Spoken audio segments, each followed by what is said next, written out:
on the horizon. All of you are involved with moving stuff over to the cloud, into those virtual environments, new applications coming in every day, lots of open source code out there. How do you deal with managing those sorts of applications and the threats that come together with them, especially if the code is not being even developed here in the US? So from an open source perspective, I actually find that transparency is a very key piece for better security. Part of the problem is just because you have code that a company built that's proprietary does not necessarily make it more secure. Right.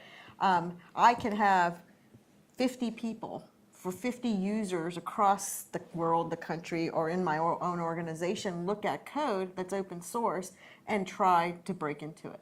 I can't do that when it's proprietary code. So I think it's actually the right step in the right direction for better security, because it's going to be security through transparency rather than from hiding behind proprietary information.